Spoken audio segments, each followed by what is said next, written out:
Speak out and to vote. And never forget that we are doing it because we all belong. Thank you very much.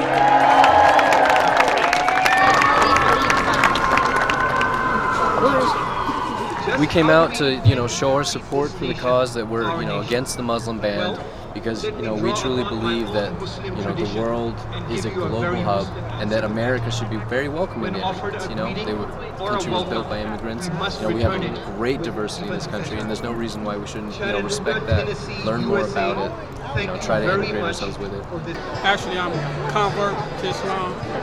The decisions that they make affects people's lives. And one day, we all die, and we all be held accountable for what we did.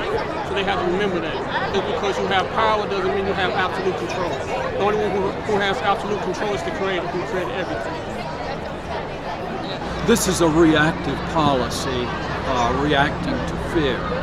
And fear never accomplishes anything. Love is what gets us over boundaries, and when we build walls instead of building bridges, then we can't communicate with one another. We've got to learn to communicate with one another, even people with whom we disagree.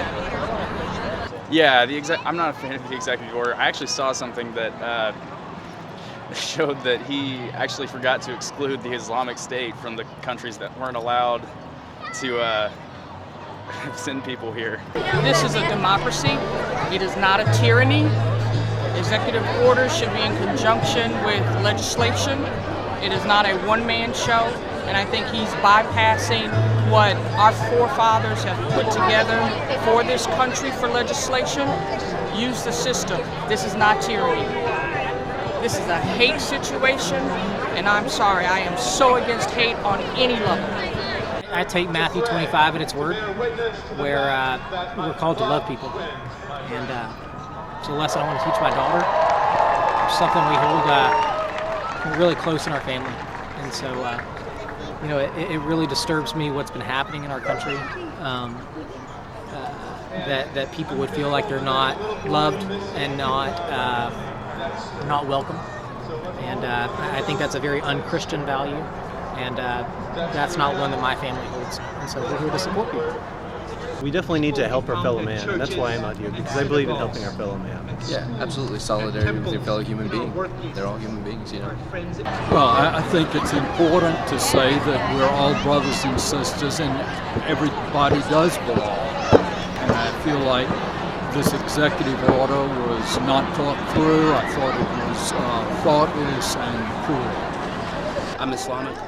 May not look like it, but I'm a Muslim.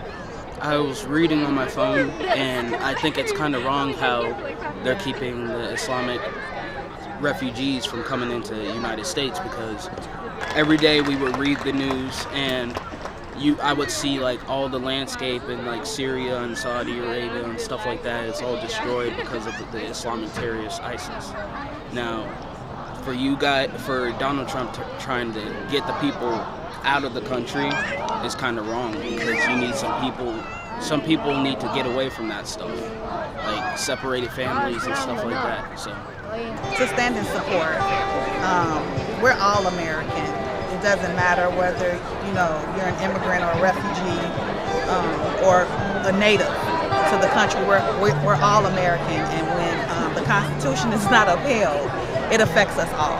I mean, I think the first thing is to pray. I don't think we can get past that. I think that's the first thing that we need to do. Because who loves refugees, Emily? Do you remember? Who loves them? Jesus, that's right. That's right. I've always thought that learning about the other people, learning about their culture, trying to understand it before making any kind of weird, rash judgments is definitely important. Having a good basis of knowledge when you're faced with something that you don't really understand or encounter every day is very helpful. Political movements happen on the ground floor with the individuals, so it's easy to just sit around at your home and not really think that you have any sort of presence or say. But if we're all, as individuals, welcoming and sort of encouraging through social media or through presence at events like these, or just being open-minded, accepting people, I'd say that's where we really see a change, because everybody up top can sort of like make decisions or whatever, but if we're lethargic on the ground floor in support either way, like that's where we're going to really feel that presence. I'm here because America was built. I feel like the immigrants have a big part in building America. And like if he takes away that, like it will mess up the communities. People will be different. They will feel like they don't have any say. And by us all being here, it shows that we have a voice as a people.